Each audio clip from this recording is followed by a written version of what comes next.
各位观众朋友，大家好，欢迎收看10月16日 AM 新闻，我是嘉豪。邀请什么大时代，头先就来报人在。两岸关系当日紧张，咱的海基会拍算送一对梅花鹿去到中国，而且号名叫做和和平平，希望两岸和平。高雄洪选有老师涉嫌性骚扰，互调去教育局等于是升官。即马这教育局也请校方来做审计，看敢就爱解除聘请。有承办人员写来互济必认的后生讲，伊是靠老爸底因挺好食规世人，伊是去甲演讲讲到一半就现场离开。两岸关系当日紧张，这中共都军演线领，这海基会副董事长罗文嘉今仔日伫咧马祖表示，希望中国的海协会斗协调，咱台湾送一对梅花鹿去到中国福州动物园，也讲这对梅花鹿是和平之鹿，希望改号名做和和甲平平，也呼吁中国呢莫有政治前提，坐落来好好啊讲。他们为什么叫梅花鹿？就是他们身上这个白斑像梅花一样。提叶啊，和梅花鹿食，海基会秘书长罗文嘉16参访马祖北干乡的大坵岛，宣布海基会想要征召2只号名正水、和和平平的梅花鹿，和福州动物园，希望两岸会使走向和平之路。前2天这个对岸的军机跟军舰来骚扰，让这条和平之路蒙上阴影。我们希望透过对岸的海协会，我们协调来送1对的梅花鹿到对岸，也就福州的动物园。回顾以往2008年，中国北征送台湾2只鸟形团团圆圆，也有真珍贵稀有的树仔。2011年，台湾也回送中国一对梅花鹿环青点点，也有羊仔喜羊羊甲绿羊羊。这摆希望送和平之路到中国，将来是更加多鹿仔囝，就更加多和和平平。罗文嘉也搁再呼吁对话，卖些政治前提之下坐来和谈。在不同中寻找相同，而且是最用和平的方式来化解歧义。和平之路虽然不好走，但是仇恨之路更不能走。对罗文嘉15讲到9日共识已经无合时代，两方应伫马祖进行协商，欢迎海协会到南竿26个据点谈26共识，会更加有前瞻性。不过中国各台办16讲9日共识就是明路，无必要另外起头。两岸的症结在于中华人民共和国或者中共当局不肯正视中华民国的客观事实存在，我们还是要呼吁中共要理性务实，与民选的政府来互动，来推动两岸正常、健康、有序的交流。柯市长强调，任何批评也是唔肯正视中华民国存在，用大陆的借口对台湾进行各种不合适的时间压力，亲像军事威吓、外交打压、经济压迫，也佫有铺设地带侵略，拢是台海不安的根源，也是这个区域无稳定主要因素。记者综合报道。前总统蔡英文这个访问行程结束了后，要去法国，就风声讲伊和法国参议院副议长李察见面。李察英过呢，捌世界带团访问台湾，是真挺台湾的。也有外国媒体指出讲，这蔡英文访问欧洲了后，未来会去到美国访问。那蔡英文办公室是表示讲，无正式的报道，因未评论。在社群媒体抛出甲罗浮宫的合影，前总统蔡英文结束捷克的行程了后，去法国参加访问，继续深化友好关系。按算会甲去年访问台湾的台湾参议院副议长甲友台小组主席理查见面。La sécurité de Taïwan est une préoccupation importante pour nous et que nous encourageons nos autorités à être vigilantes sur la sécurité dans le détroit, comme le voyage de le passage de notre frégate récemment l'a encore démontré. 理查捌7摆来台湾，也真侪摆发表支持台湾的言论。这摆蔡前总统去访问，是不是和台法友谊更加密切备受关注？尤其中共才拄结束对台14联合利剑2074比军演，法国外交部佮表示，希望台湾海峡保持和平佮稳定，因为这对全球安全佮繁荣是无法度欠缺。也强调法国反对所有对现况的单方面改变，无论是透过武力或者是威胁，避免台湾海峡局势升温是真重要。台海不管是国际的船运，或是科技，或是等等，那么对于整个全球的经济跟秩序稳定影响是很大。所以基本上过去几年，这些西方国家对于中国的这个对外这种侵略性的政策，坦白讲，这个批判的声音跟顾虑都是蛮高的。学者陆起，蔡英文总统访问行程提悬台湾的国际能见度。美国媒体是报道，蔡英文总统结束欧洲的行程了后，按算在未来几礼拜内访问美国。蔡文办公室是表示，相关无经过正式的引用甲报道，无法度评论。另外，美国大选继续升温，共和党总统候选人川普15被问到，若中国侵略台湾，美国是毋是出兵捍卫台湾？ Well, the reason they're doing it now is they're not going to do it afterwards. Okay, so it's so they're doing it now. They want to do it China. Now, look, I had a very good relationship with President Xi. 川普讲话保持甲进前共款，对是毋是派兵捍卫台湾采取无核策略。面对中国最近伫台湾周围展开军演，川普并无回答当中讲到这个代志，反倒来讲，若伊当选，中国就会进一步侵略台湾。记者综合报道。 交通部长陈世凯今日到立法院业务报告，陈世凯也答应讲，代替伫咧旧历过年进前拢袂起价，爱先互民众感受到安全甲服务的提升。也讲到这高铁呢，逐年是趁袂少钱，无希望高铁起价。 代替票价调整方案，特别伫10月2日召开董事会进行讨论。也毋过，民进党立委李芬德批评，代替无论伫准点安全，抑个人员效率方面，拢有待改善，应该爱暂缓讨论票价调起。少一个车厢，然后问你电价，自己7%或14%也搞不清楚，这个真的是要检讨。现在票价的调整方案，我们还在做研议，做一些调整。 新版电价为10日正式上路，高铁甲代替的营运成本也得以增加。交通部长陈世凯要求代替，唔通将电力成本反映伫票价，上重要就是应该爱做好节电。今年度已经得到台电4500多万补助，明年也会请相关部会专案辅导。因为国民党立委廖先祥无认同，大概80%多的比例，其实是必要的电费的支出。当然，就是我不可能刚。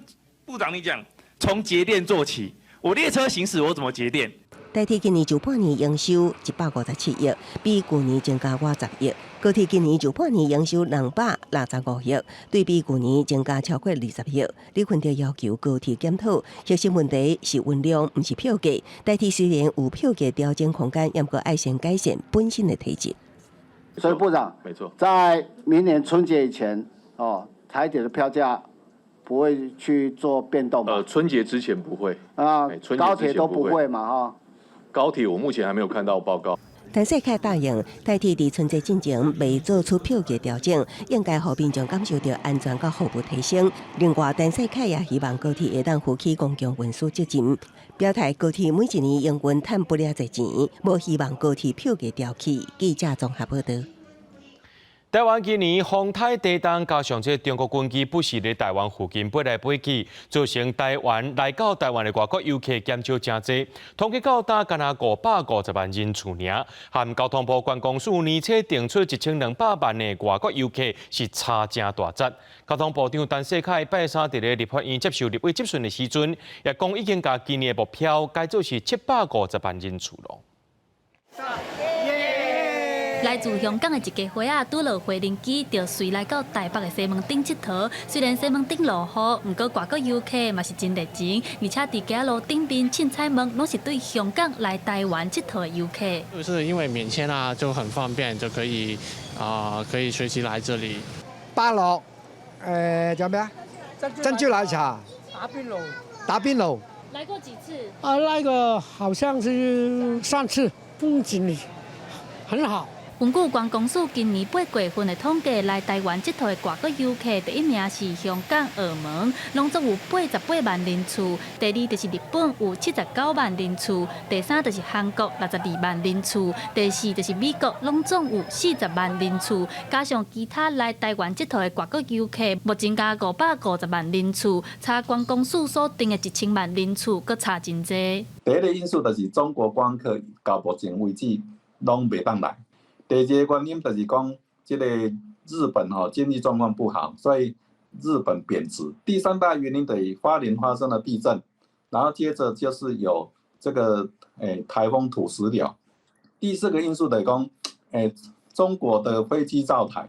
交通部观光署伫年初时宣布，今年以1200万的外国观光客为目标，后来减做1000万，不过统计到今只有550万人次。交通部长陈世凯拜三伫立法院接受立委质询的时，有承认要达成1000万的人次是有困难，重新将目标定做750万人次。交通部希望明年会当落实1000万人次做目标。记者陈阿选谢桂玲台北报道。伫高雄凤山有一间国中小业的老师呢，今年9月对学校调去教育局的校安室上班，说服这高雄市教师职业工会是真不满，是因为这位老师呢性骚扰学生的案件是前科累累，说服调去教育局上班，等于是升官。这教育局表示讲，考虑到这影响的层面是真大，教评也未做出解除聘请进程呢，这个老师对明仔载开始唔免到校安室上班啊。当然讽刺啊，好像开玩笑的笑，我们把那个学校的笑改成开玩笑的笑了。笑性业老师的调令是一个笑话。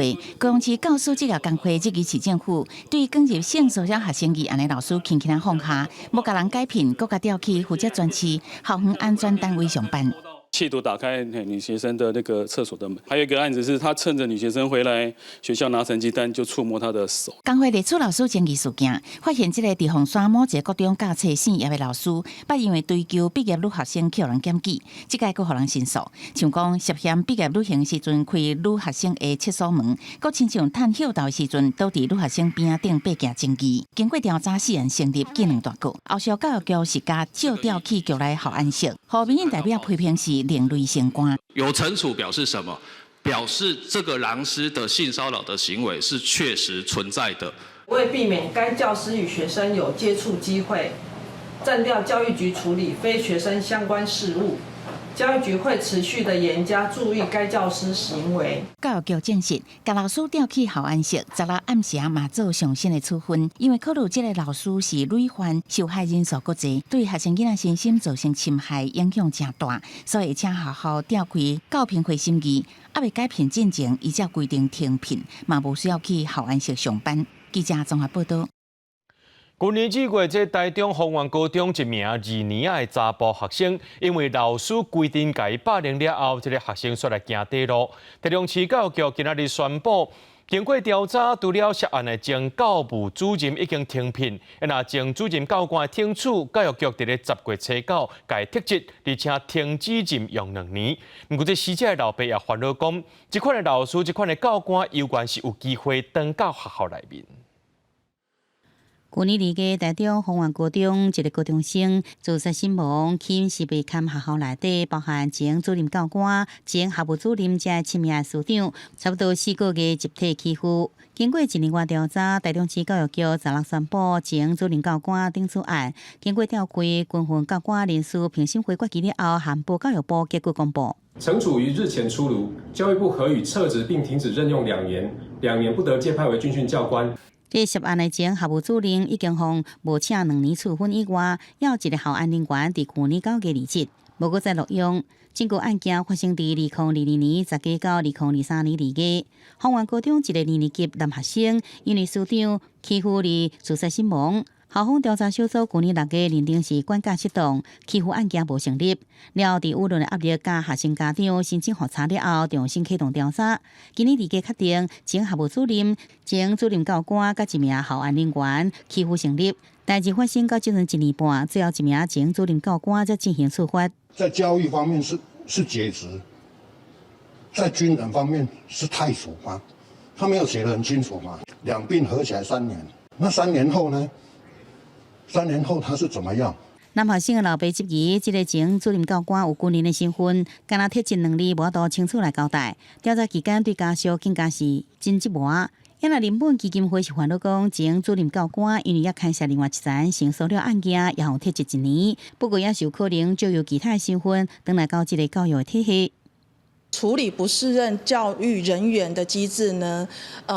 日后如果这样相关的人要回到教育场域，必须要有一个非常严格的审查机制。人本批评，虽然调查结果认定欺负成立，也不敢对其中3个人做出处罚。后来共犯结果也是存在。养乐教育局处理无适任教师的流程应该更加积极，并且加强相关审核机制。记者综合报道。导演这毕业的后生，也就是基金会董事谢丁环受人邀请，去到苗栗县图书馆演讲。演讲到一半，伊煞看到这承办人员写来给伊，讲伊是靠世老爸底荫，就挺好食规世人啊。虽然这承办人员当场甲回失的，不过这反正是真生气，现场就来离开。这去县长和教育处长拢出面来回失的，也讲已经有处罚相关的人员了。演讲正正收到来的信息。了后马上直接离场。这名讲师是齐廷环，是翕看见台湾导演齐柏林的后生。11号受到苗栗县立图书馆的邀请，以为空中看台湾为题演讲。但是演讲正正受到官府市城申办人来的信息，内容是写到齐柏林导演的后生30岁，靠老爸底荫就会当食一世人。齐廷环当下是唔敢相信，当场退还演讲的费用，说明原因了后离场。事后也伫咧面册表示，这是我这几年来上感觉侮辱的一届。当下的时候，他有跟我说，对，但那时候因为就是像刚才讲，其实就是心里会觉得很委屈吧，就是说一直以来为父亲的理想跟志业去做拼搏，对，那还是会被这样的质疑。其实当下确实也可能是我修养还不够好啊，那个情绪就波动比较大。苗栗县府15号暗时赶紧发布声明致歉，市城申办人疑似误传信息，但是个人的言行已经造成讲师感觉无欢喜，深深抱歉，而且提出请辞。教育处长甲科长是即将致歉，强调申办人的行为是相当的无适当，也无适任现有的职务，同意请辞。承办人也认为是他自己的错，所以他也是跟我们提出了请辞的这样的一个申请。当然，我们也有督导不周的问题了哈。那该怎么样处分，怎么样调动哈？那我自然会这个后面会有一系列的这个处理了哈。造成齐先的这个不愉快，再一次表示深深的道歉。县长总统陈先伫咧16号半暝伫咧面册致歉，也受访强调县府有督导不周的问题，后续会来纠正。齐廷环是强调，希望这代志到这为止就好，让外界关注的焦点倒转去基金会伫咧环境教育顶悬的努力。记者苗栗台北报道。台电公司伫咧台南东区巴克的公园边啊，有起一片银发主体，完工了后就委外经营。不过民众出面指控讲，这委外公司涉嫌用永盛村的名义借钱3000万，民众组成自救会也去到警察局备案提告。不过这间公司表示讲是经营权有问题，也强调讲会甲这永盛村信托带入来的人权益不会受到伤害。伫律师陪伴到警局备案，烦恼包括家己在内30外个股东，投资的3000多万有去无回。帮忙1个月之后，我就发现很多的疑点，所以后来我就要求要提出股东名册，还有公司财报，但一直都拿不到。看无公司财报、股东名单，佮发现董事长点点换人，受害民众组成自救会，即个台糖兴建的头一件银发族永盛村。台南总贤银发主体得标厂商为去年1月开始，以台糖永盛村保证协力的讲法，涉嫌吸收资金。基本上就跟吸金，这我们所谓就是一般违法吸金的问题。因为其实假设你成为公司的股东，你应该会有一个股东名簿，你会登记为公司的股东。如果今天我真的是吸金，就像他讲的，我真的是诈骗，那我就离开就好了。那他们的钱都汇入到哪边去了？都叫家苑健康股份有限公司，现在那个账户被冻结，给他们去提告嘛。台糖永盛村要伫年底开幕，自救会嘛烦恼大入去的长辈会哄骗，呼吁台糖爱重视。暗过互控诉的公司强烈否认，讲这件代志是双方经营权的争夺，嘛强调永盛村会用信托的方式经营，保障大入去的人的权益。那你交钱进去信托账户就这样，那其实讲难听，这样子我赚什么钱？没有赚的。所以我中间我也是想说，然后我们就这样，就银行它固定拨营运周转金给我们了。公司回应，天后官司确定愿意买回所有股份，嘛会拍拼经营永盛村。台糖认为得标厂商经过合法程序变更负责人，董事长换人无影响契约，已经要求厂商会将收到的违约金用信托来办理，要求对方确实做甲到。记者综合报道。带观众朋友来看过这新闻，讲到美国拜登政府因是警告以色列，若准唔搁再强化对加沙的人道援助，美国就不会搁再提供因武器援助啊。目前以色列有开放少数的援助拖拉机入去加沙的北部。除了加沙呢，这黎巴嫩也因为以色列含真主党互相保护，过去3礼拜内已经有超过40万名囡仔有路无厝。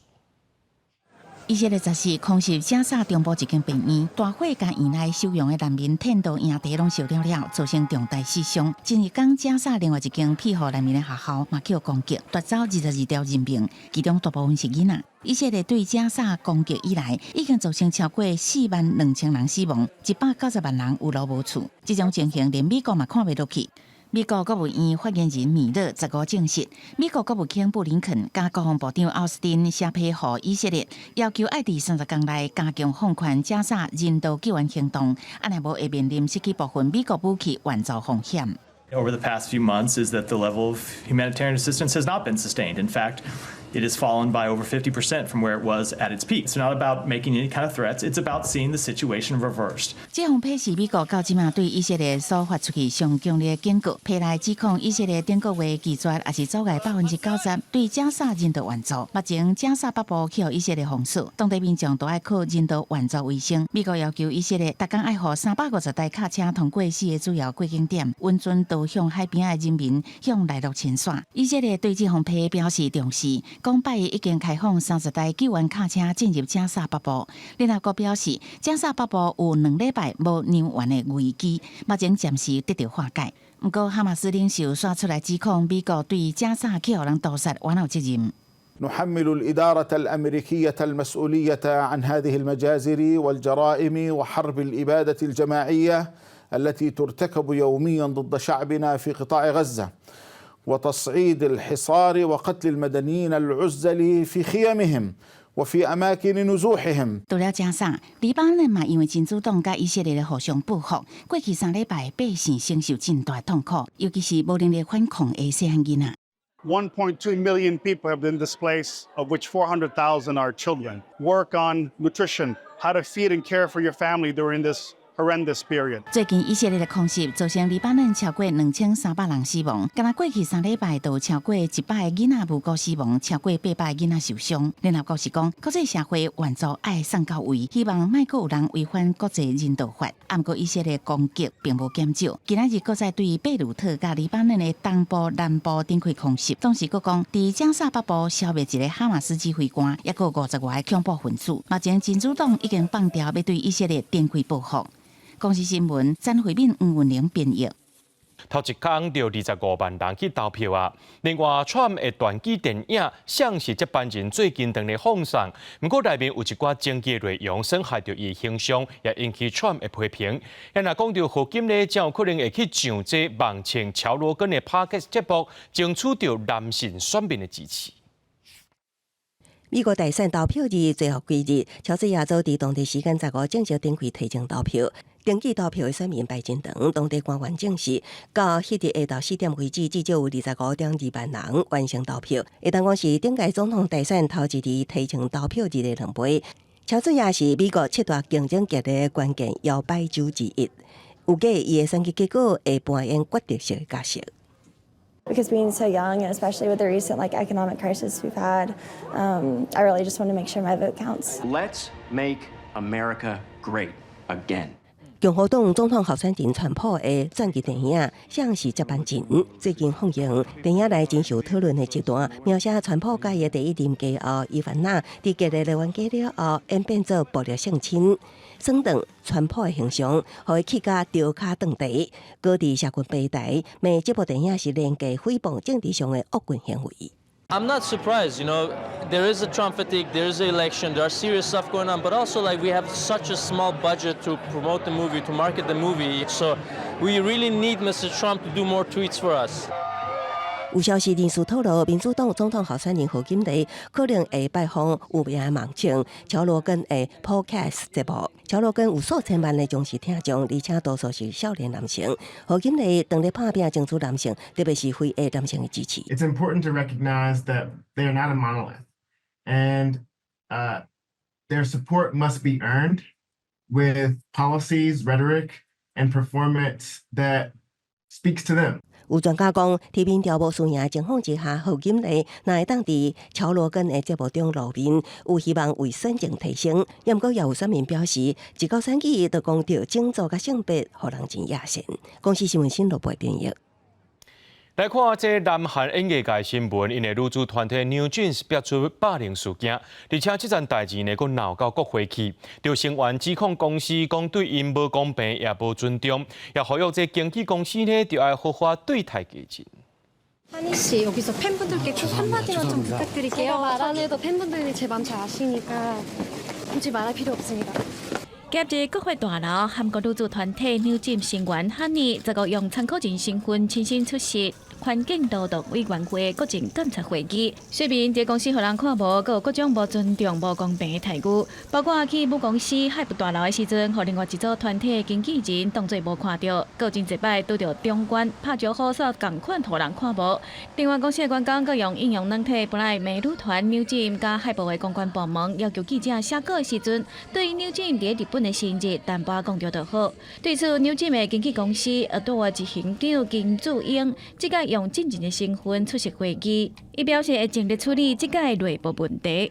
그리고 한희 씨를 비롯해서 아티스트 분들 저희 더 목소리에 귀 기울이고 아티스트 분들의 인권까지 잘 보호해서. 警方表示，大力调查汉尼讲的状况，不过暂时无证据会当证明这个状况。汉尼所反驳金智英讲，伊根本无精力伫处理这场霸凌，种种的态度，互汉尼伫睡眠时阵一度熬甜。 이 세상의 모든 문제들을 해결해줄 수 있는 법은 아니라는 걸 알지만 그래도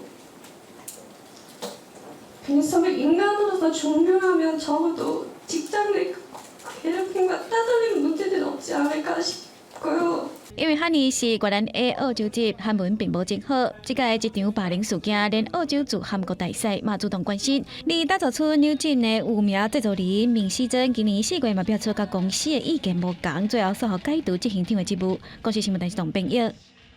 真侪国家拢伫咧推广这电动车，不过国际特赦组织上届新的报告也指出，车用电池的供应链已经造成环境加人权的问题。那甲即寡大车厂用这评分来看，是无甲一间有及格。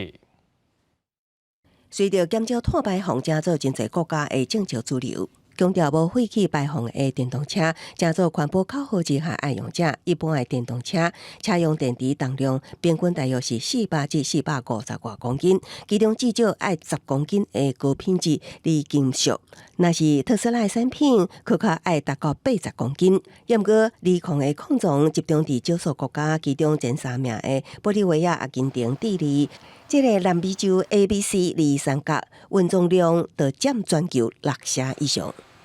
根据国际特赦组织的讲法，锂矿开采的过程除了碳排放的规模，对水资源的污染也真惊人。阿根廷西北部的山区小镇苏斯克斯就是明显例。 Peor lo que tenemos en Susque. Principal el agua, no tenemos agua. El agua que tenemos, lo bebemos, no tiene mucho arsénico. Y no se le puede beber, hay que traerse agua del campo, buscarse agua mejor. Y no se puede vivir en Susque ya. 除了环境污染，矿场开采进程，江北一寡偏乡产车的原住民田村也是常听到，形成国际特赦组织口中严重的人权侵害。这个组织经出欧美、亚洲有13间制作电动车的主要业者来进行评比。 Are they really identifying, evaluating, and working to prevent the human rights abuses in their supply chain? Unfortunately, none of the companies has been given our green light yet. Because while some companies perform better than others, none of the 13 companies Amnesty assessed demonstrates in its reporting that it fully meets its human rights due diligence responsibilities. 为结果中会当看出，伫全体无及格的车厂中，欧美车厂的得分普遍较悬。日本、韩国、中国等亚洲国家车厂分数都加真侪。公司新闻徐家进编译。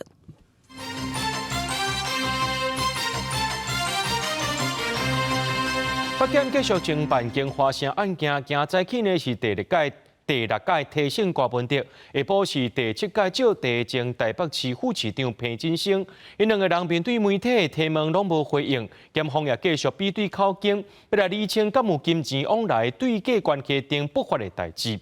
10月初时阵呢，检方本底是要第5届提醒瓜分得，不过伊表示无意愿出庭应讯。经过承办检察官问话了后，认定伊有身心状况有关有记录，取消第5届提醒。另外，北检进前声称口仔经花城土地核准，台北地方法院今日也证实讲，这丁沃开发已经提出控告，也甲相关的资料送交到台湾高等法院去啊。有一名洗出来的警官呢，侦办一桩诈骗案件，涉嫌摕这被扣押的金融卡，伫咧这早期口座还未去互禁起来进前呢，甲这口座内面的钱领一部分出来。检方昨也指挥这廉政署等单位去刑事局敲侦察第7大队办公室，涉案的警官也互带登去约谈，今仔日是互羁押禁见。刑事局表示讲，已经报请行政署甲这名警察停职了。缉毒在不在？在。面对毒品乱象，警方为了扫动中央跨单位联合调配记者会，15点现7度成果。不过对共一日，检警连干部出动弄离刑事局所属，因为侦查第7大队标出有警官涉贪。本局蔡姓员警日前因为侦办诈欺案件疑似另设有贪渎情事。本局业依警察人员人事条例第29条规定呈报内政部警政署予以蔡员停职处分。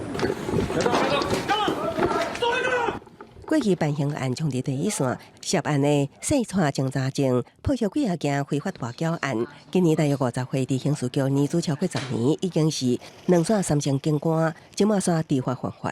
顶日承办一件诈欺案件，亲像涉嫌故称兼偷摕口押金融卡趁银行冻结进前，走去 ATM 的盗领诈欺口座的查款。经过检方讯问了后，认定涉嫌贪污的侵占职务上，持有非公用私有财物等罪嫌重大，有多无产证被证过路等理由，遭到刑压禁见核准。打诈、弃毒、扫黑，一直是我们警察同仁的职责。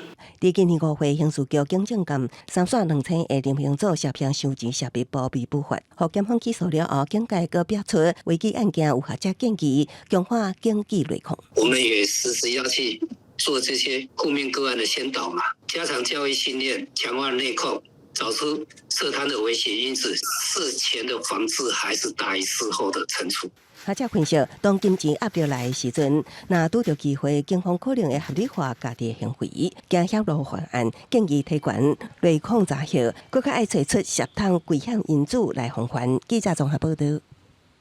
大新金矿和新光金矿进前拢有召开临时股东会，成功通过合并案，并月底内要送到金管会审结。不过，新光金企业工会说认为资方无诚意，对员工拢无安排，今仔日去到金管会遐定情。金管会表示讲会用上界悬的标准来检视员工安置计划。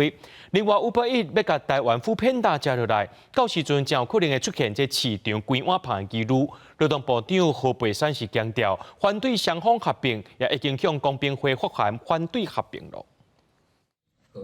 大新金矿甲新光金矿进前分别召开临时股东会，虽然成功通过合并案，不过新兴并因为需要金管会点头，新兴并要拼月底送件，对公司员工安置、就业保障这议题，新成立的新公园企业工会无感受到资方的诚意，所以谈全国金融业工会联合总会16家金管会进行年度座谈会，工会也当面向金管会主委裴金良提交定情会，还没有任何的协商。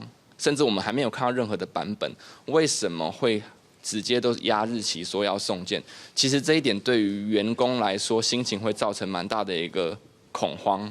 对于新光金矿启动员工沟通，也开6摆员工安置会议，也无陆方参与，也无看到会议的记录。工会更加讲，金矿赶送件说法，互员工感觉真有压力，所以讲决定安置计划讨论无时间表，希望劳资双方做好准备，再过进行下一步的讨论。金管会也讲，会用相关的标准来检视员工安置的计划，加做新兴并是不是核准，也是部会参考。那我们去了解，到底是不是有跟工会有说过协商了？或者是有开过这个劳资会议，那是不是有取得这样一个共识的员工安置计划？另外一个经济主义的合并案，要 Uber Eats 要合并台湾 Foodpanda， 可能引发市场垄断。劳动部长何佩珊昨仔搁再讲到反对双方合并，已经向公平会发出公文反对合并。这个 Uber Eats 还有这个 Foodpanda 为例，就要走向垄断独占了。你现在跟我们讲说我们什么资讯透明要去跟交通部商量，专法你拿不出来啦。专法的部分行政院，我现在就是在问你讨论。补件完了以后，开始立案审查，进行那个审查时效开始走的时候，我想各部会还有相关的关系人的意见，对这个案子的意见，我们都会审慎考虑啦。公平会讲，一旦业者完成补件，委员就开始审查，并且采纳劳动部也各界声音。不过，全台有超过15万名的外送员，但超过5年一直无看到宣发。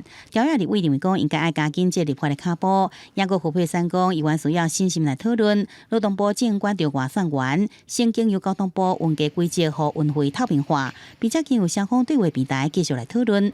记者综合报道。有351年历史的基丁天后宫，目前是高雄的市定古迹。今日庙方决定要申请做国定古迹。高雄市文化局也证实讲，今年8月已经有向文化部提报啊，这文资局也正在做文化价值的评估。伫咧平常时啊，基丁天后宫有望有袂少外国游客来参观拜拜。基丁天后宫自1673年开基到今，已经351档，虽然经过几啊摆修建。不过，无论是金条的牌匾、百年王尊、正殿插座的马祖，也佮有3桶牛、5个龟桶的木造结构，拢保存甲不离啊好。最近庙方只是申请天后宫做固定的古迹，嘛伫个议会引起讨论。旗津天后宫他们这么积极要作为国定古迹，其实是很难得的哦，因为其实一般私人的产业要能够成为国定古迹，一般都应该是很害怕才对了。但是他们对自己的庙的管理是非常有使命感的，所以他们希望自己可以变成国定古迹。咱做就完毕了，咱天后宫的管理委员会，咱总数48位的委员，一直来联动来推广，来算互伊做变成是全台湾咱的国家性的以及古迹安尼。2020年，基丁天后宫上尾一摆整建。隔当年立会安做，其实伫1985年的时阵，内政部就捌将这列做国家的3级古迹。1997年文化资产保存法修正了后，天后宫就改做市定的古迹。4年前，主委陈冠明就表示，想要推杀天后宫升格做固定的古迹。迄当时，佮邀请4位国宝级的师傅来参与修复的工课。文资局那边，他现在因为正在委托做文化资产的价值评估，那预定年底可以完成，所以后续就会进入实质的程序里面。文化局表示，8月份已经正式甲中央提案，现在的定数恐惊要8档以上。民间嘛望政府的协助，会当替高雄保留重要的文化资产。记者邱朝阳高雄报道。来看中华复兴的万丰川，伫咧园林大牌边啊。过去这条圳沟呢，拢叫做台湾沟。早期村民拢靠台湾沟食穿，用这竹牌再会打刷卖钱，洗衫过生活。这社区呢，就邀请专业的老师来甲居民写歌，甲这万丰村的历史风景透过歌曲传唱落去。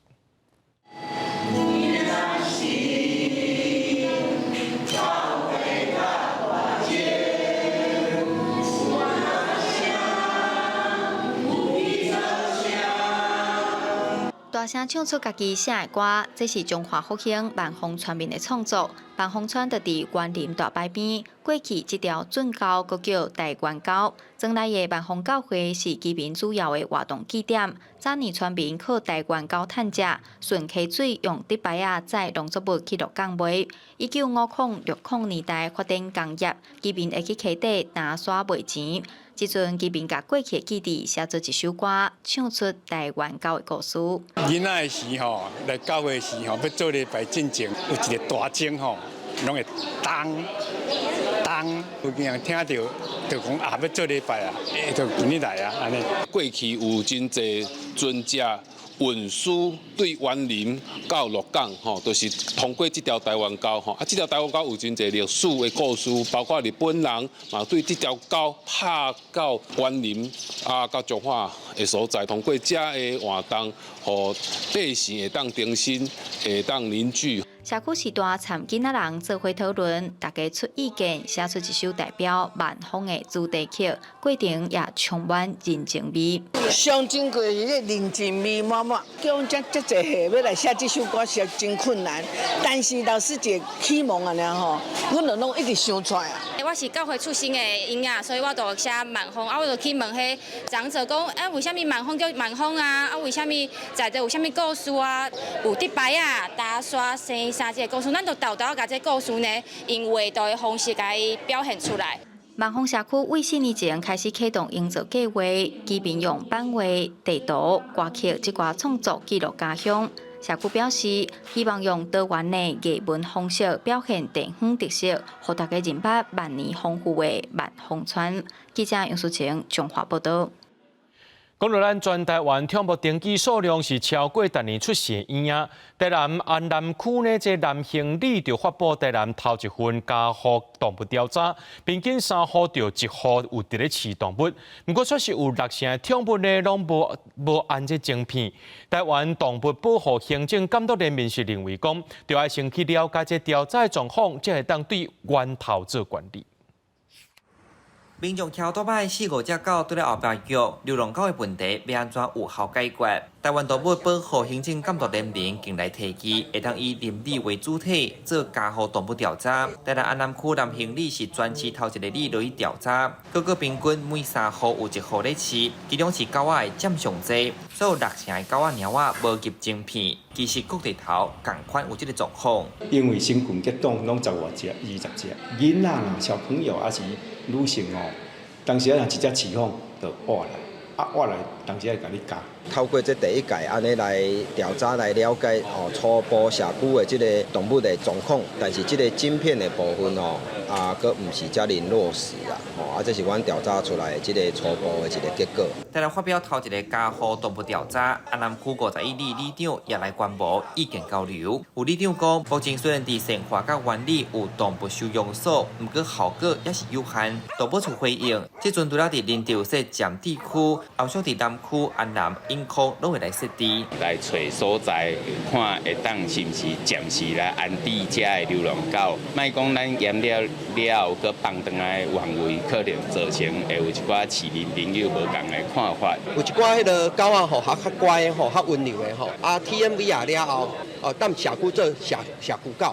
怎样讲呢？因为流浪狗有伊地域性嘛，所以你即摆总算有所有狗拢移除了，别个所在就可以入来。咱这个社区内底嘛有一寡爱狗的人士，即寡流浪狗也袂歹，咱就社区就就地认养。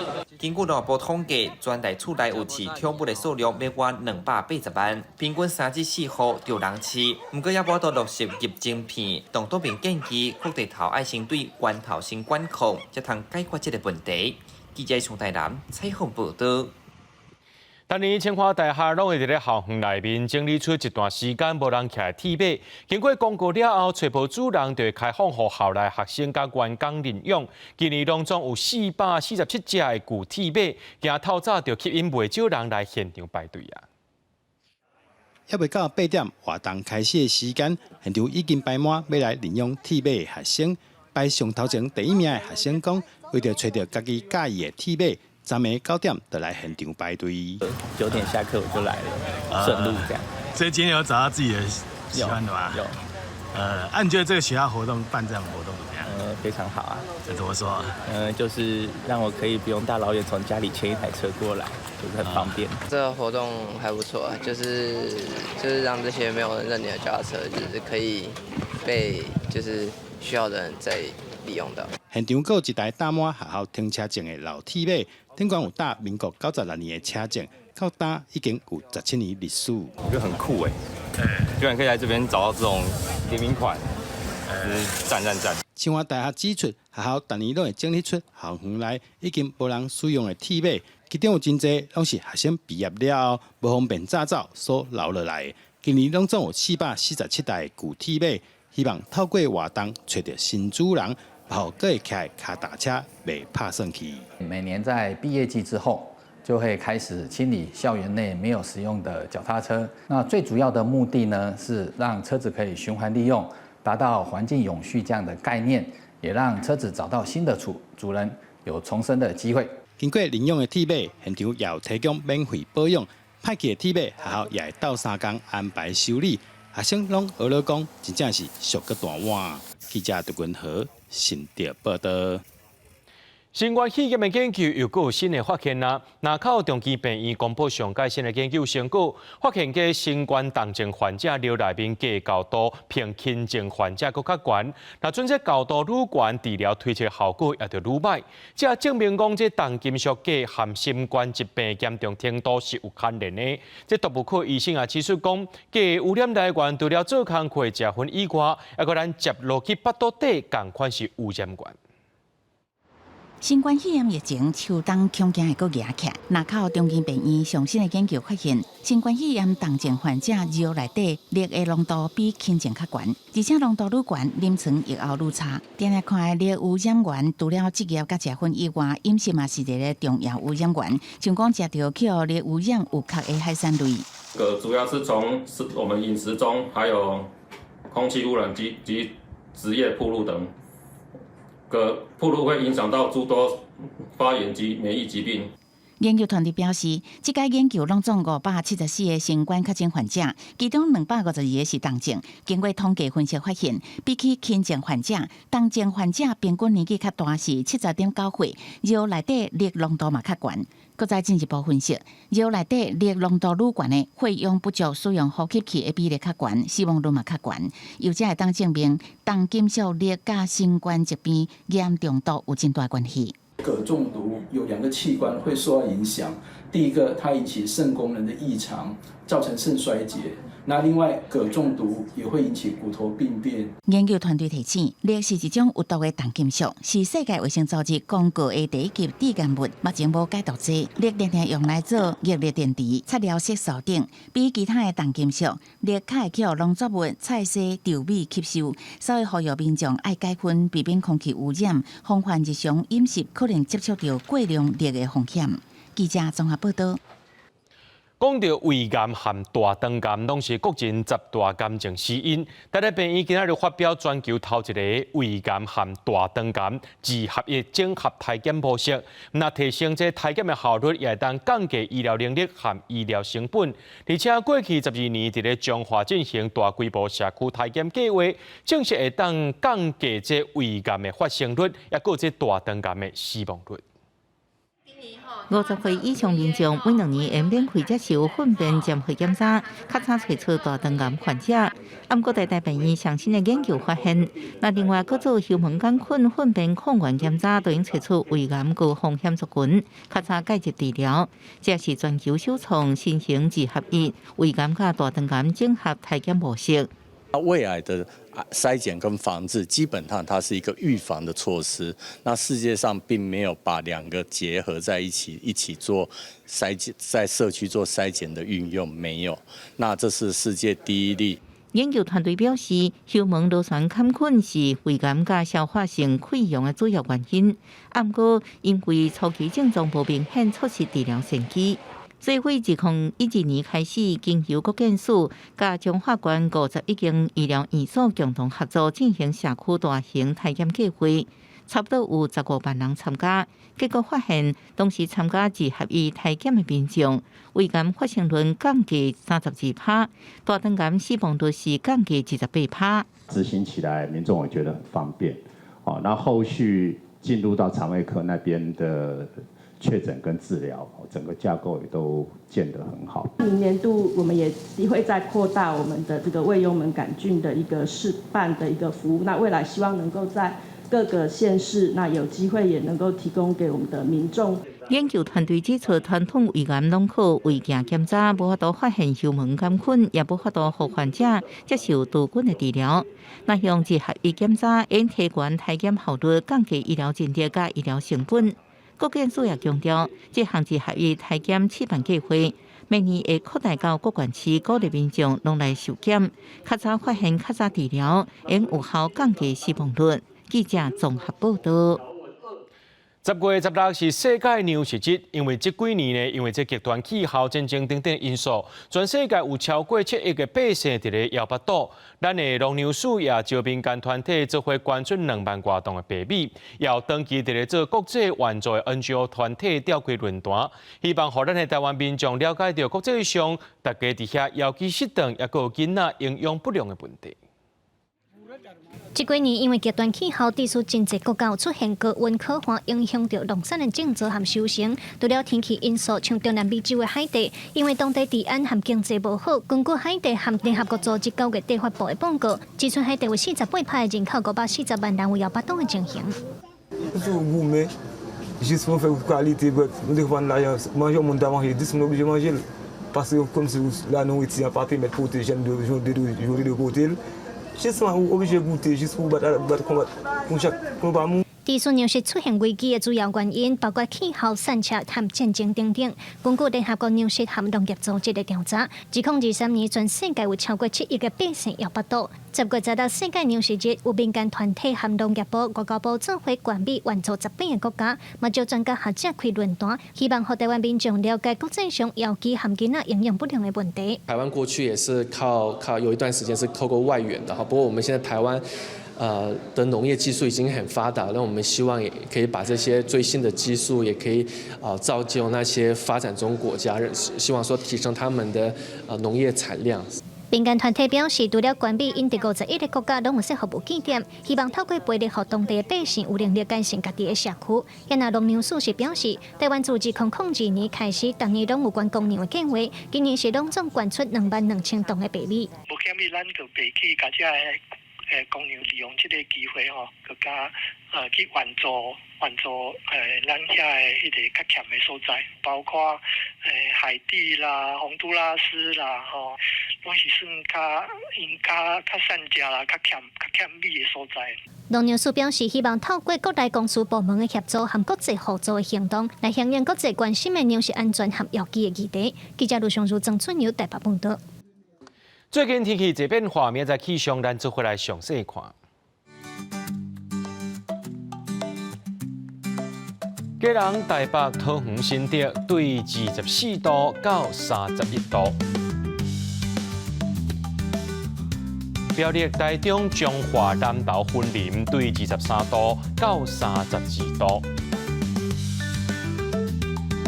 嘉义、台南、高雄、屏东对24度到33度；宜兰、花莲、台东对24度到30度；平湖、金门、马祖对23度到29度。一个未来3天的气象。